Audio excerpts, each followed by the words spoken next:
is sa aking observasyon. Ano man tawag doon? Pero if we drink Jack Daniels,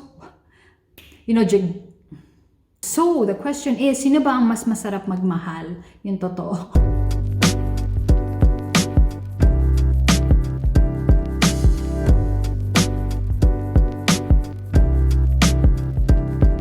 Hey guys, Marie here and welcome back to my YouTube channel. Based on the thumbnail and the title of this video, I'm sure alam nyo na kung ano yung pag-uusapan natin in today's video. But yes, we are going to talk about Filipino men versus Italian men. So guys, lahat na sasabihin ko sa video na to, it does not mean that all Italian men are like this, okay? And not all Filipino men are like this.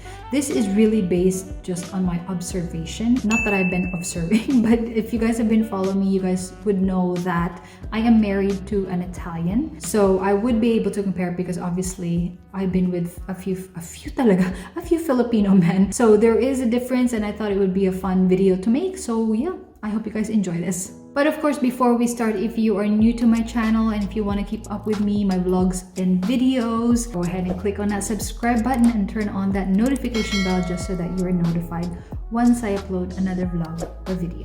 So guys, wag na tayo magpatumpik-tumpik pa. Let's get started. Another thing guys, it's currently 4:45, so medyo maaga pa. The time is still, early. Pero since it's winter time or we're getting into winter here sa Italy, it's getting darker. So yeah, the lighting might not be so great later on. But I will do this as fast as I can, okay? So I'm gonna start off with, I guess, the most easiest thing to say. And that would be yung how they look. So obviously, maraming differences because one, Filipino is Asian and two, Italian is European. Pero if there was one thing that they were really alike, I think it would be the height. For me, parang Italian and Filipino, I think they have the same height. And I'm talking about men, Italian men and Filipino men. Hindi sila yung big bone, kagaya ng mga Australian and American. For me, yung height ng Pinoy and height ng Italian men are about the same. So si Marco's only like 5'7" or 5'8", mga ganun. Basta he is about the same height as my brother. Meron nga ako nakikita yung mga pandak. Hindi naman sa pandak, pero as in short na guys. And napapansin natin yung mga babae kasi we want someone tall, we want someone obviously taller than us. Sometimes nakakakita ako ng mga Italian women or Italian girls with their boyfriends na magkasing tangkad sila or sometimes even smaller than, the girl kasi nga usually naka-heel sila dito. Italian men can actually be very short as well, but I think that's one of the things that they really are very, very similar. Italian men will let you know if they really like you. So let's say for example, nakita ka nila sa beach or sa bar, ganun. They will really approach you and try their best to talk to you if they find that you are really their type. Parang hindi sila mahihiya na lapitan ka kasi nga hindi naman sa makapal yung mukha nila. Pero ganun sila eh. I think they're just not afraid to show if they like someone. Hindi kagaya ng mga Filipino na may pagka-torpe kasi tayo eh. Para sa akin kasi mas mahihain ng mga Pinoy. So, yun yung difference. Italian men will really let you know kung gusto ka nila. And in connection to that, Italian men are very showy when they like somebody. So, hindi lang sa when they like somebody, when they love somebody, when they're in a relationship, even with their husband, even with their wife. Italian men can tell you every day that they love you. It's something na obviously lahat ng babae gustong marinig yun, diba? I love you, kemerot, ganon. And another way that they show you that they love you is by touching. So they're very, very touchy people. And hindi lang naman Italian men. I think that is Italian per se. Like generally, all Italians are like this. They're very touchy because they're very, they're very showy if they like someone, not just relationship-wise.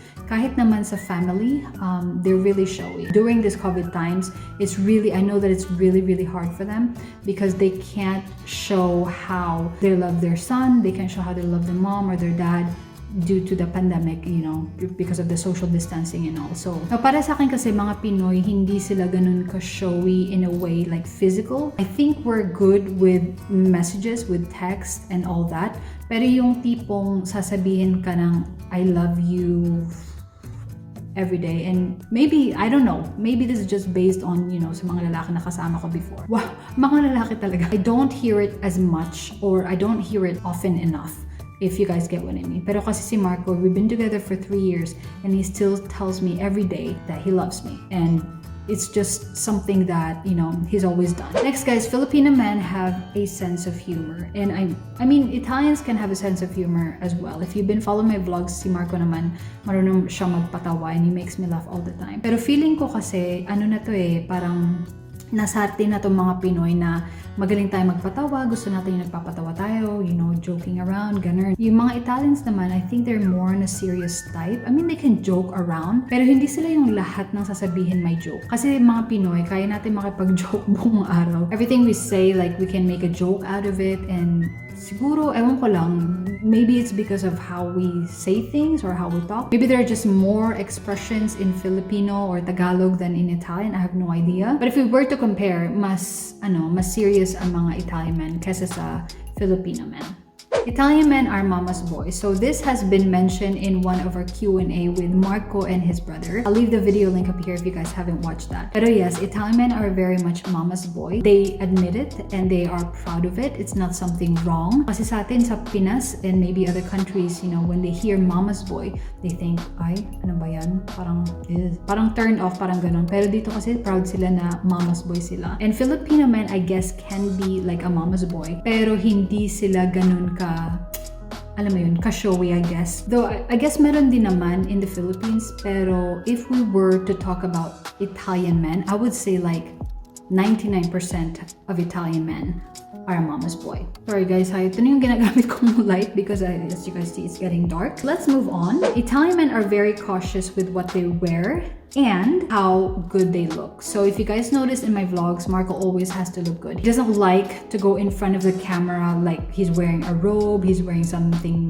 comfy, he's in his pajamas, ayun ang ganon. They always have to look good each time they step out of the house, each time that they see people, and yeah, they just really care about how they look. They can take their time in the bathroom, and what I notice is that they always have to blow dry their hair. Now, whether it be, alam mo yun, summertime or wintertime, they always have to blow dry their hair. And as Pinoys kasi, hindi naman sa alam mo, burara tayo or anything like that. I mean, we are clean. I must say that Filipinos are very clean. Pero hindi tayo ganun alam mo, ka-cautious sa itsura natin. Kasi may itsura na kasi tayo, alam mo, hindi natin kailangan mag-effort na masyado. Charot lang. Ganun yung mga Italians they're really cautious and they just have to look good 24/7, especially when they're outside. There was one time nagpunta kami sa Positano, which is down in the south, and it was like a kind of a bar or a club, and lahat ng lalaki, 20 years old to 30 years old, isa lang yung suot nila, like a white summer top, and then those like loose pants, and then the same shoes. I'll pop a picture here guys,